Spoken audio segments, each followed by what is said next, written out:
G'day guys, how's it going? So in this video, we're going to look at modules still, but how they worked with structs, okay?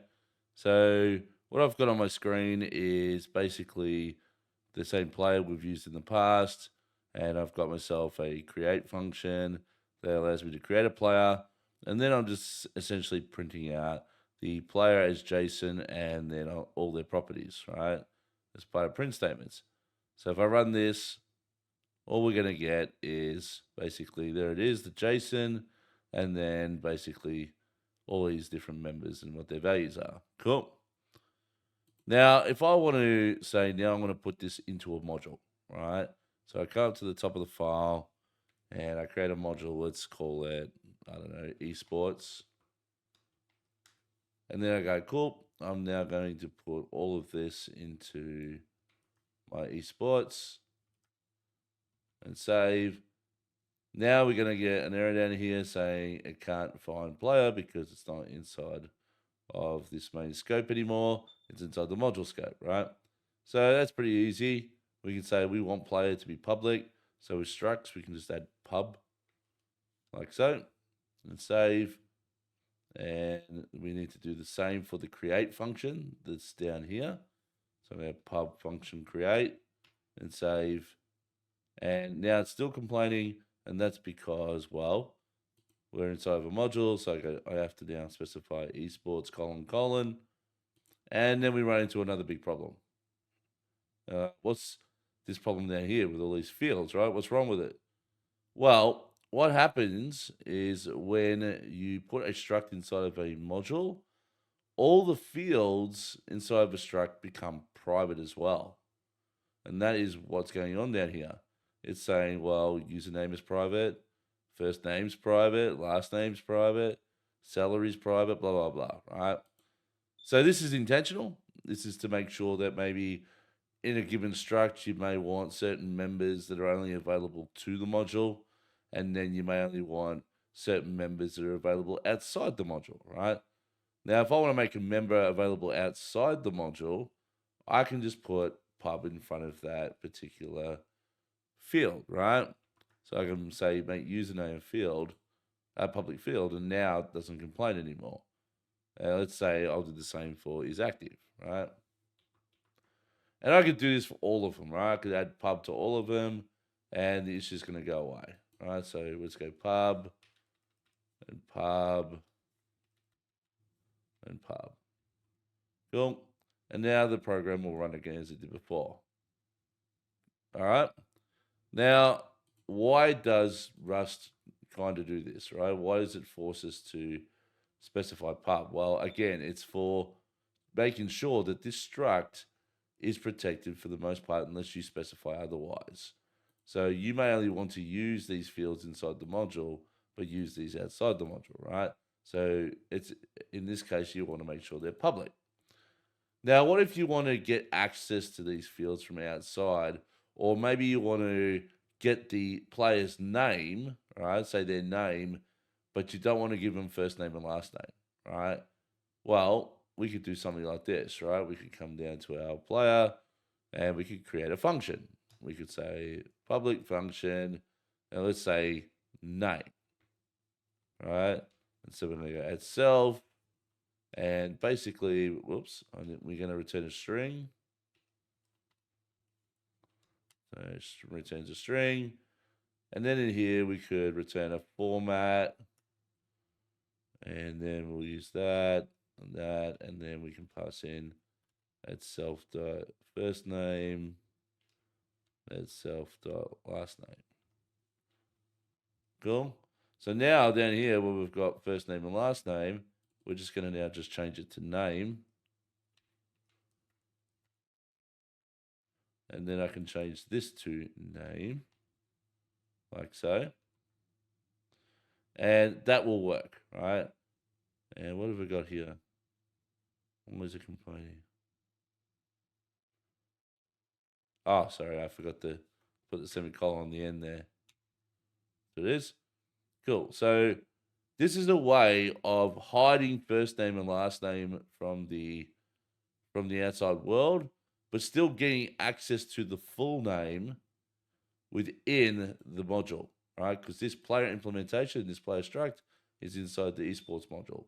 So if I was to create, say, another function inside of here, we'll go fn, create and print a new player, all right? I'm making this up on the fly here.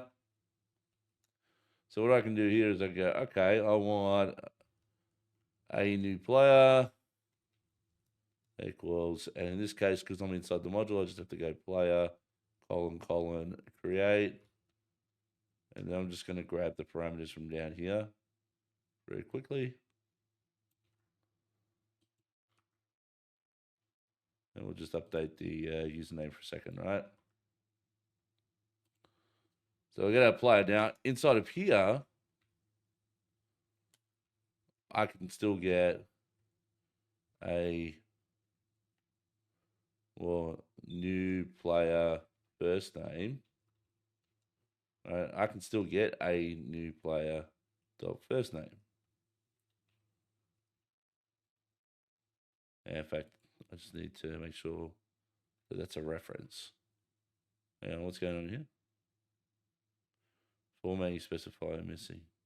Oh, whoops. I didn't do that. There you go. So I could access first name in a function that's in the same module, right? I can even make this public so we can call it, right? But I can do the same for last name too. I can access that in here. Why? Because I'm inside the same module. So we go last name. But then I can call this out here. I'll just comment this line for a second. We'll get to it in a moment. But I could just call this function by invoking esports, create and print a new player, right? And what I might do, just to make all the prints less, I'll just comment all this out for a second. And if I run this, we're going to get some warnings because I commented out a few things. But you can see new player first name Daryl, new player last name Duck. Cool. So basically what I'm doing is I'm hiding those fields from anything outside the module. But I can still access them from a function inside the module. So I'm going to get rid of that module. I don't necessarily need it for this example going forward. And I'll remove that call as well. All right. So basically, what is this? Sorry, 1 second. So let's finish this. So here I could go get, say, salary.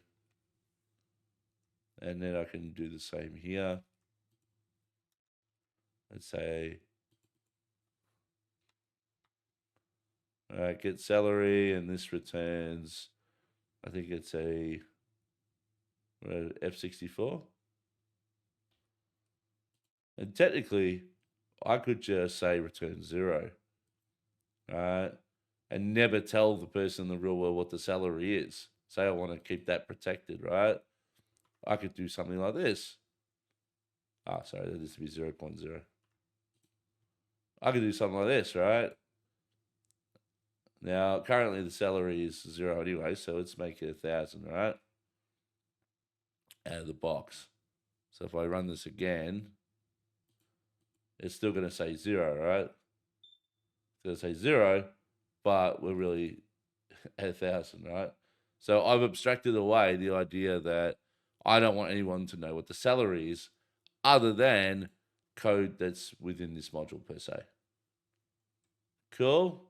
Now, salary is yellow here. That's because I'm not using it. So I could do something like this just to use it. That's self.salary. And that will just make it so the yellow goes away. You don't have to do that, but anyway. So that's it for this video. Hopefully you understand now that you have to basically expose fields in Structs when you move them into modules. And when situations you may not want to expose them, you can keep them private and you are able to consume them in functions inside the same module.